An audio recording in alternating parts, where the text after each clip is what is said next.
pessoal, bem-vindos ao Ferfon Tech. Eu sou o Fernando Fonseca, o Ferfon, e hoje nós vamos mais um daqueles especiais Eu Sou Dessa Época.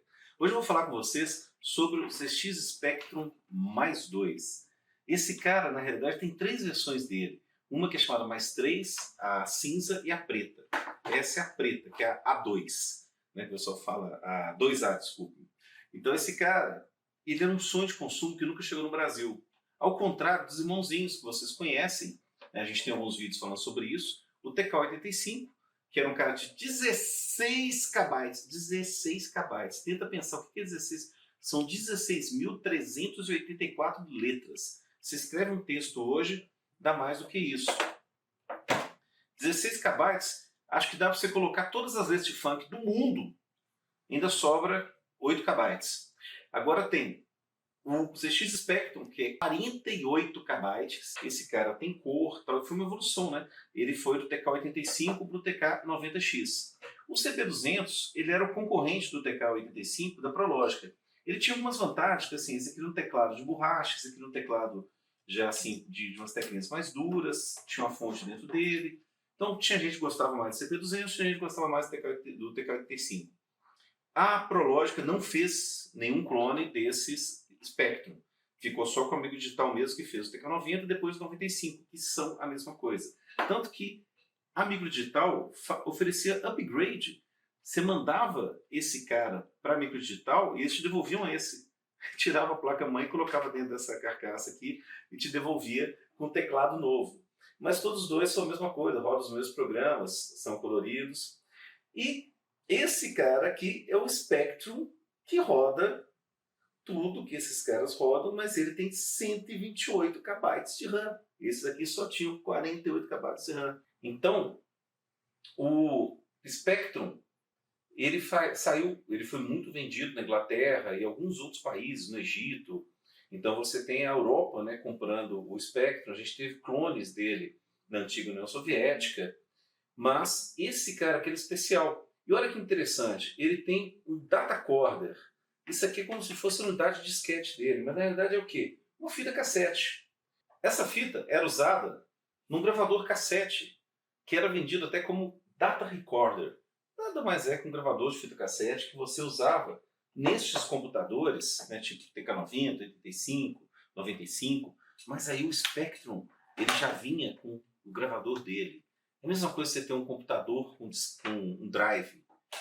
Isso era fantástico na época. A gente olhava e falava, nossa, já vem até com gravador, que sensacional. E assim, tudo pronto, integrado ali.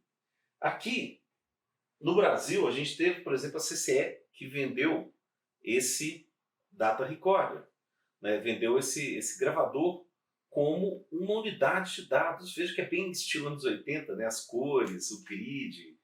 É um barato isso.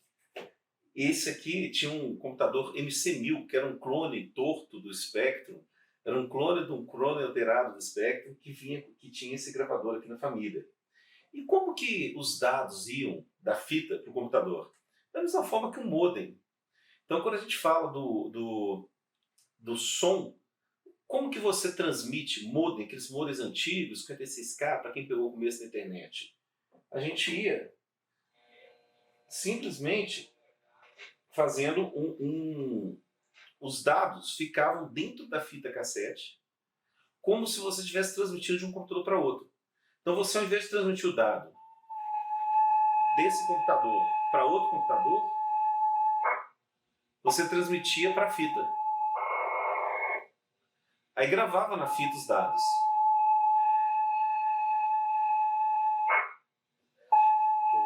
Sincronismo, né? E agora vem os dados. Bom, agora vamos... Faltou a caneta Bic aqui, né? Esse é o símbolo do Eu Sou Dessa Época, que é quando você quer girar uma fita. Agora, vamos colocar aqui para entender como é que eu faço isso. Então esse cara, até na hora que você carrega, ele te dá algumas opções ali de loader, né? Que você tem um Basic mais 3, o Calculator, o 48 Basic, certo? Então você pode escolher qualquer tipo, tá vendo? Tem um Basic avançado, digamos assim, e um Basic comum. Aqui você tem, aqui é diferente, né, dessas coisas do nosso Basic 48. Hoje nós vamos entrar no Basic 48 para quê? Para poder carregar um programa, para vocês terem a experiência de carregar um programa em fita cassete. Então vamos lá? Esse Spectre ele já tinha um loader, você clicava direto no loader. Mas normalmente, olha, o 48 Basic, que é o quê? Que é igual o TK95, 90, o que a gente faz? Ele carregava um interpretador Basic, e nesse interpretador Basic, a gente tinha aqui, ó, a letra J já dava o comando load, aspas, aspas, e ele colocava o computador no modo de carga da fita. Aí ligava o gravador e esperava que essa fita fosse carregada. Ele ia mostrando para a gente que o jogo estava carregando. E tinha até uma coisa interessante, que era você carregar uma memória de vídeo para você mostrar para a pessoa qual era o jogo que estava sendo carregado. E acredite, leva um tempão para carregar lá. Ele está carregando nessa velocidade mesmo. Isso é o tempo que ele leva para carregar esses em bits, isso ali. Esse, o jogo de hoje é o Tetris. É o famoso Tetris. A gente tinha que se colocar a fita, ficar esperando, esperando, esperando. São alguns minutos de espera. Mas tudo isso vale a pena. E olha que aqui a gente tem várias fitas. E hoje eu estou dando adeus para todas essas fitas e para o meu Spectrum mais 2. A gente fez esse vídeo para se despedir e para que vocês conheçam esse cara que foi o grande objeto de desejo da década de 80, um dos, né? Eu particularmente pulei do TK95 para o MSX, que é um outro vídeo, que é um outro estudo, uma outra coisa que nós vamos fazer, que foi também um padrão japonês da Microsoft, com um padrão Microsoft Japão. Mas eu aqui vou me despedindo das fitinhas cassetes, do computador. E olha só, esse aqui, por que ele é uma raridade? Porque ele tem um manual perfeito, intacto, novo. O isopor original, também novo. E a caixa também em excelente estado para uma caixa de 40 anos atrás. Então esse cara aqui vale hoje quase R$3.000 por causa do estado de conservação dele. Mas é isso. Se vocês estavam interessados na vida, na linha do Sinclair, esse cara é o topo. Esse foi o auge do Sinclair, da linha Spectrum, da linha ZX, que todos eles têm uma coisa em comum. O processador Z80, que recentemente deixou de ser fabricado. Acreditem, o processador Z80 foi fabricado até 2024.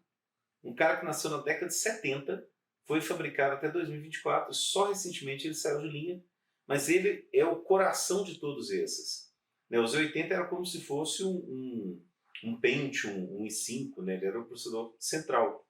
Mas aí os outros processadores que faziam a máquina ser mais poderosa, a memória que ela tinha de 128K, o processador de som. Olha lá, entrou. Depois desse tempo entrou o Tetris. A gente pode parar a fita, rebobinar. Para quem já foi numa locadora de vídeo, você tem que sempre rebobinar a fita e jogar o Tetris. How good are you? De 0 a 9. Vamos jogar o nível 2. Aí está lá o Tetris. Só que esse aqui é uma outra sequência de teclado. Ou ele está esperando que eu tenha... Ah não, IPOSY. IP. O O deve ser meu descer, na hora que eu quiser descer. Não, O é para virar. Temos o S, aí o E, ó, virei com O. E temos o Y. O que o Y faz? O Y no fundo. Tetris primitivo. Pessoal, obrigado. Era isso. Espero ter passado um pouquinho mais dessa computação primitiva para vocês. Até a próxima.